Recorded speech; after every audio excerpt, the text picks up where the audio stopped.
2022-yilning 24-fevral kuni Rus armiyasi Ukrainaga bir nechta yo'nalishdan bostirib kirdi. Asosiy e'tibor Kiyev frontiga qaratildi. Boisi bu nafaqat siyosiy hokimiyatni boshsiz qoldirish, balki qo'mondonlik zanjirini ham uzish imkonini berardi.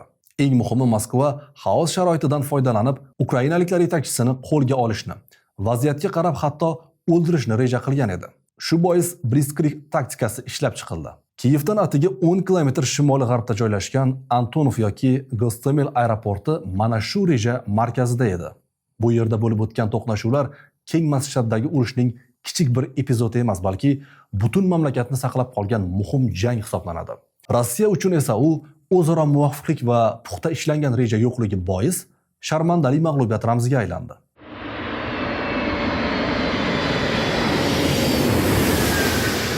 Urushga qadar tijoriy maqsadlarda qo'llanilgan Gostomel aeroporti poytaxtning shimoliy havo darvozasi edi. U o'zining 3,5 km uzunlik va 56 metr kenglikdagi uchish-qo'nish yo'lagi bilan yirik samolyotlarni ham qabul qila olgan. Shu bois Rossiya qo'mondonligi desant amaliyoti uchun mazkur aerodromni tanlab oldi. Sababi Gostomel infratuzilmasidan poytaxtga kirib borish uchun platsdarm sifatida foydalanish mumkin edi. Rejaga binoan avvalga Rossiya armiyasining elita bo'linmalari hududdan Ukraina mudofaachilarini quvib chiqarishi, shundan so'ng harbiy transport samolyotlarida asosiy kuchlar, jumladan zirhli texnikalar olib kelinishi kerak edi. Qo'mondonlik shtabida pishitilgan mazkur rejani hayotga tatbiq qilish vazifasi havo desanti qo'shinlari VDV zimmasiga yuklatildi. Taxminan 200-300 nafar harbiy xizmatchi 24-fevral kuni erta tongda vertolyotlarga joylashib, Belarus aerodromidan havoga ko'tarildi. Ular Ukraina chegarasini taxminan 9:30 da buzib o'tdi. Aviatsiya guruhi asosan Mi-8 transport vertolyotlaridan iborat edi. Ularga K-52, Mi-28 va Mi-24 hujumkor vertolyotlari hamrohlik qildi. Uchuvchilar Ukraina havo mudofaa tizimlaridan yashirinish uchun Dnipro daryosi bo'ylab atayin pastlab uchdi. Shu tariqa ular Kiyev rezervuariga yetib kelguncha bir yo'nalishda parvoz qildi. To'g'on oldidan keskin burilib, Gostomel tomon yo'l oldi. Ammo shu vaqtda vertolyotlardan biri igla qo'shma havo mudofaa tizimi tomonidan urib tushirildi. Yana biri esa suv omboriga qulatildi. Rossiyaliklar Ukraina zenit raketalarini chalg'itish uchun issiqlik qopqonlarini ishga solib, parvozlarni davom ettirdi.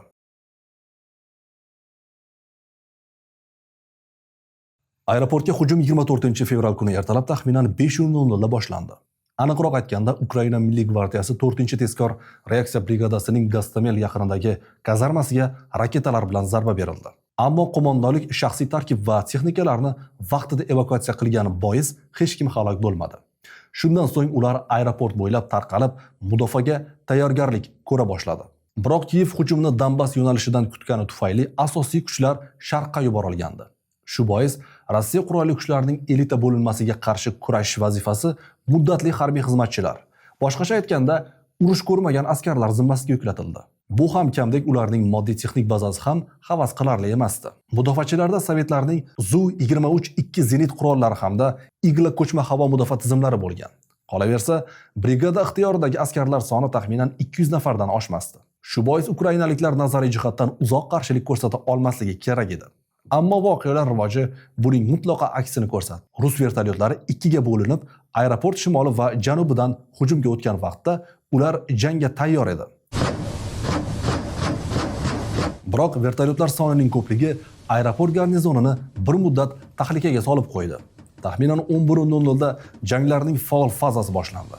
Rossiyaning K-52, Mi-28 va Mi-24 vertolyotlari aerodromni intensiv bombardimon qila boshladi.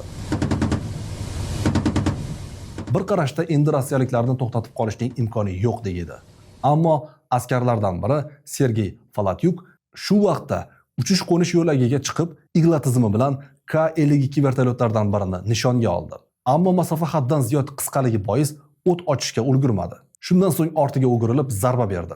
Natijada vertolyot yerga qulab yonib ketdi. Keyinroq uni bu qahramonligi uchun 3-darajali jasorat uchun ordeni bilan taqdirlashdi. Bunday muvaffaqiyat ukrainaliklarning jangovar ruhiyatini ko'tarib yubordi. Shundan so'ng ruslar yana ikkita K-52 hamda Mi-8 vertolyotidan ajraldi. Desantchilar esa intensiv janglar sabab bir nuqtaga qo'na olmadi. Biroq mudofaachilarning holati ham havas qilarli emasdi. Ular o'q-dori yetishmasligi sabab chekinishga majbur bo'ldi.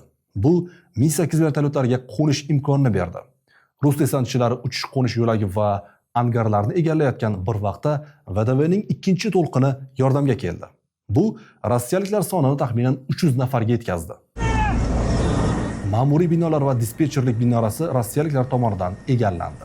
To'qnashuv boshlanganidan 3 soat o'tib, Gostomelda Rossiya bayrog'i tikildi.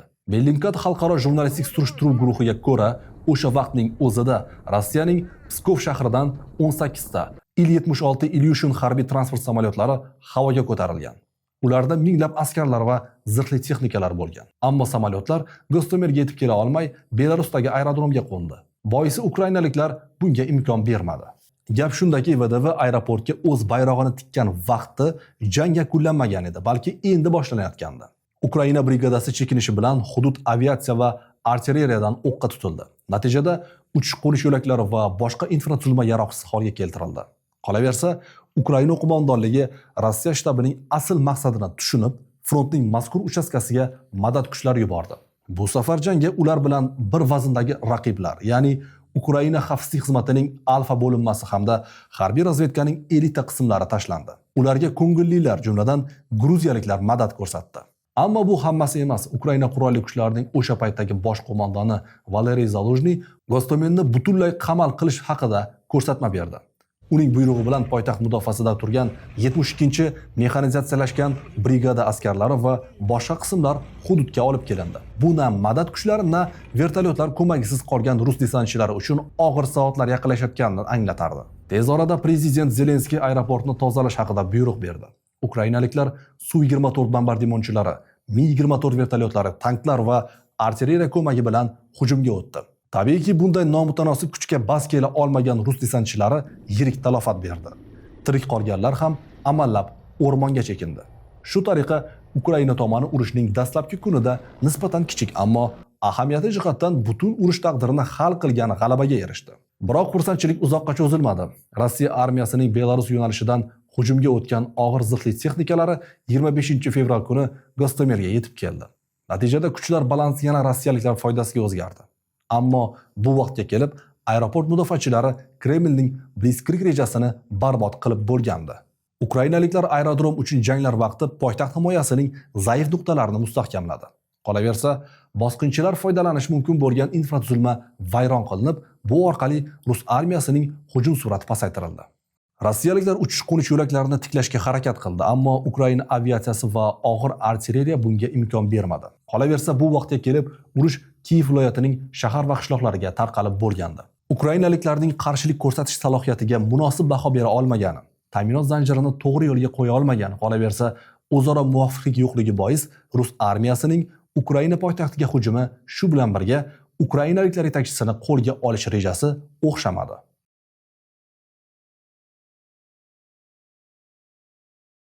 Ukraina prezidentini jismonan yo'q qilishga urinishlar faqat Gostomel operatsiyasi bilan cheklanmaydi. Bu uchun Redut xususiy harbiy kompaniyasining professional qotillari yo'llangan. Qolaversa, Kiyevda istiqomat qiladigan qo'poruvchilarning uyqudagi yacheykalari faollashtirilgan. Bu ham yetmagandek, Moskva Ukraina xavfsizlik xizmatidagi o'z tarafdorlarini ham safarbar qilgan. Natijada poytaxtning hukumat binolari joylashgan muhim qismlari, hatto prezident qarorgohida ham to'qnashuvlar bo'lib o'tdi. Ammo Ukraina tomoni qimmatli razvedka ma'lumotlariga egaligi. Qolaversa, xavfsizlik tuzilmasining vaqtida ko'rilgan choralari sabab suiqasd urinishlari natijasiz tugadi. Ba'zi ma'lumotlarga ko'ra, Rudetning xodimlari tuzoqqa tushirilib, 90% qirib tashlangan. Ayrim manbalarning yozishicha, Zelenskiyni qo'lga olish uchun Qodirovchilar ham yo'llangan. Taxminan 1500 nafar chechenistonlik Belarus orqali bostirib kirgan. Ular Kiyevning hukumat idoralari joylashgan kvartalini nazoratga olishi hamda davlat rahbarini yo'q qilishi kerak edi. Ammo Ramzan Qodirov askarlari Kiyev viloyatida pistirmaga uchragan. Ukraina Milliy xavfsizlik va mudofaa kengashining o'sha vaqtdagi kotibi Aleksey Danilovga ko'ra, chechen askarlarini FSB tutib bergan. Rus generallari Ramzan Qodirovning ta'siri oshib ketishidan qo'rqib, maxfiy operatsiya haqidagi ma'lumotlarni o'zlari sizdirgan. Umuman olganda, urush boshlangan ilk soatlardan Zelenskiy mamlakatni tashlab qochgani, hatto o'ldirilgan haqida mishmishlar tarqalgan edi. Shu bois ham suiqasd xavfi biroz arigach, u bir qancha mulozimlar bilan birga prezident ofisi joylashgan ko'chadan turib video murojaat yo'llagandi. Lider fraksiya тут, глава офиса президента тут, премьер-министр Шмыгаль тут, Подоляк тут, президент тут.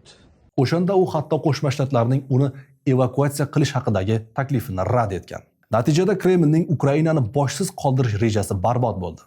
Agar u aksincha ish tutganda yo rossiyaliklar uni o'ldirishga muvaffaq bo'lganda, ehtimol hozir umuman boshqacha dunyoda yashayotgan bo'lardik.